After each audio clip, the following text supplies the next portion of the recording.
51 goals.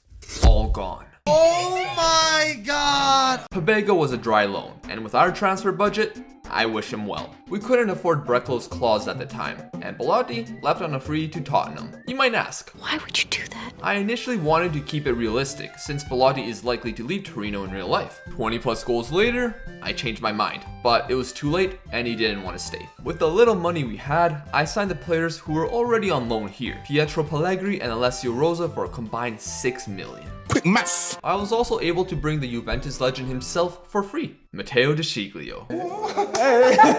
Spurs loaned us Maggiore, while a bunch of our players from last season left as their loans ended. Breclow was going to be one of them, but in a last-ditch effort, I went down on my knees and begged the board to pay for him, which they obliged, and he stayed. I'm so happy, believe me. It's the second season in an FM22 save, which means Winter World Cup. I also don't understand why they get rid of the 5 sub rule, especially in such a hectic season. I'd be like Jurgen Klopp in press conferences. And that's a real problem. If I actually did them. With the season starting in late July, it began with a bang against Juric's Fiorentina. It was a simple first half performance that included a Breclow brace. Hellas Verona followed, which saw last season's Serie A Defender of the Year Buongiorno scoring. Napoli should have been a draw, but we lost 2-1. Don't worry, it's all up from here. Oh. Okay, alright, back on track. Never mind. Oh, come on. We barely gotten into the fixture congestion, and I was already feeling the lack of goal scoring. Then for some reason, Belotti criticized our form. I mean, he's the last guy I want to hear from. I hope the bench is warm there at Tottenham. I bet he didn't think that one through. Afterwards, we did get 3 wins in a row. Playing ping pong, or are we playing football? But they were narrow ones against 3 relegation candidates. I'm definitely not thanking the Confederation of African Football, who decided now is a good time for AFCON qualifiers. No worries, we're on our way defeating Inter. Until Alexis Sanchez showed up for the first time since 2017. 20th place Spezia. After 15 Serie A matches, our top scorer only had 4 goals. I knew Pellegrini wasn't going to be Belotti yet, but I thought Breclow would have done something. The man basically is a one-season wonder. I can give a pass to Pellegrini and Rosa for now, but we really need to strengthen our attack. The fans obviously agreed. Other places needed strengthening too, as I wasn't pleased with several players' performances, especially in the midfield. The World Cup came and went, and maybe one day I will tell the story of how Granit Xhaka got to a World Cup final. Prior to the winter transfer window, I was trying to make some signings in any shape or form. I pleaded with the board for some money, in which they obliged.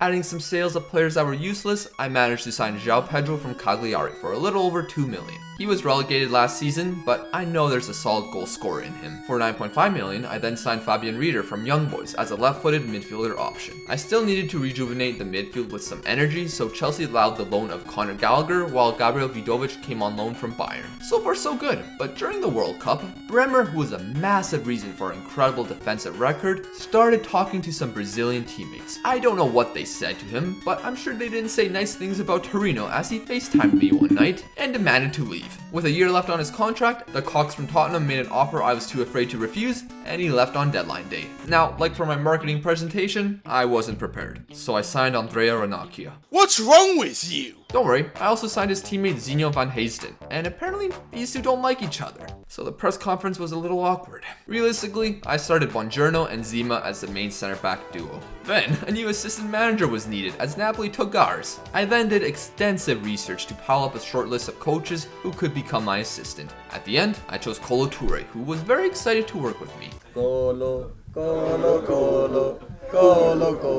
Although, he may need to work on his press conferences.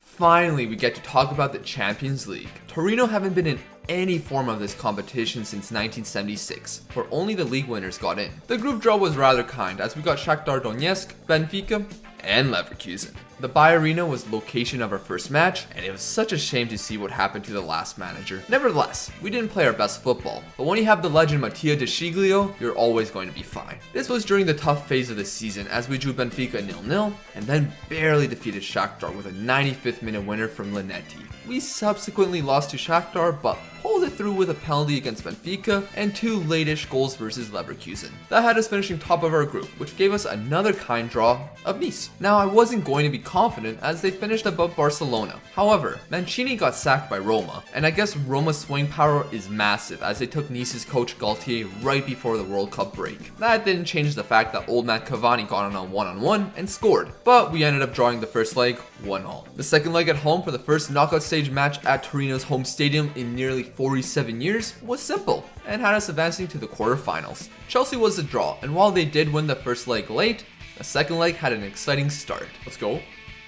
Breclo. Boom! Just after the second half, we made it 2-0, putting us 1 goal ahead on aggregate. My team was getting tired, and since you can only register 3 new players into your squad for this competition, I barely had good depth due to that and injuries. Realistically, Chelsea should have scored late, which led to me going full Italian. That almost didn't work, but some way, somehow, we made the Champions League semi-final in our second season. Our opponent, Manchester City. We actually did play well during this match. The scoreline didn't reflect that because we missed several chances, but we still played well. Look, what can you do when you face a team that can spend 118 million on Lautaro Martinez? A 2-2 draw followed, which had us eliminated. There's no shame in losing to City, as we would have lost the Champions League final to Liverpool. Now, could we get back into this competition next season? Before the break, we were 9th, but only 5 points off 4th. Defeating league leaders Lazio was a start. Drawing Sampdoria right after? Not so much. Then losing to Sassuolo in the Coppa Italia in pens? Failure. Although that may have helped us in the long term with a slight ease of fixtures. AC Milan came up next, and look how they massacred my boy. If I was Graham Souness, I would blame Paul Pogba. Look, man, I'm the one they all fear. Paul Pogba may have been his mentor. Milan were having a down year, and thanks to João Pedro, we smashed them 4-0, which led to the Derby della Mole. After last season's embarrassment, Juventus beat United in the race to sign Erik ten Hag as manager. They had players really making a difference like Nicola Rovella and Dusan Vlahovic, who scored on us. Thankfully, there was one final highlight in the 94th minute. In behind Pellegrini, come on, you need to score. Open your eyes. Let's go! In the 11 following matches, while it did include an incredibly frustrating draw to Atalanta, corner kick for us. Why are we going for the corner kick? If they score here, I will be so mad. Come on! Sassuolo being our bogey team and Roberto Martinez's Napoli being the luckiest side in world football, we won all the rest. That had us 1 point behind a Champions League place and only 4 points off the title. Bologna was next. They scored in a literal first minute. Wins versus Empoli, Spezia, and Sampdoria followed, leading to a very tough end to the season. We were in the Champions League places, and with Lazio next, who knows, maybe we could win the title. Pellegrini scored first, and he did really well in the second half of the season. 16 goals and 4 assists in the league, and while it's not anywhere near Belotti, he keeps on improving. The next highlight, but he loses it, Richie, what are you doing? The one guy I never thought would make a mistake like that did. Now Lazio were doing well, but they couldn't handle one man. To the top, this is Mattia Di. Let's go! Unfortunately, they would tie it up, and that's how it ended. Inter would pass us with a victory over Spezia, and we had Juventus away from home. We pulled off a miracle last season, but this Juventus team was in much better form. Vlahovic would score his 40th of the season, but Pellegrini would respond with a header at the back post. I felt our side had the edge, but Biraghi had a free kick and fired it home. Our second half of the season hero, Pellegrini, ended up getting his second yellow, which was followed by 2 Juventus strikes, giving us a massive 4-1 L. Thankfully, Inter lost. If they lost or drew in their final match, we would finish in a Champions League spot with a win thanks to our head-to-head. They had the Derby d'Italia versus Juventus. Polo was a little overconfident, but maybe he was onto something, as Milan were our opponents, and something seemed off. For one, Pogba was nowhere to be seen. Secondly, they were playing several players who weren't Serie A caliber. Finally, where the hell was Pioli?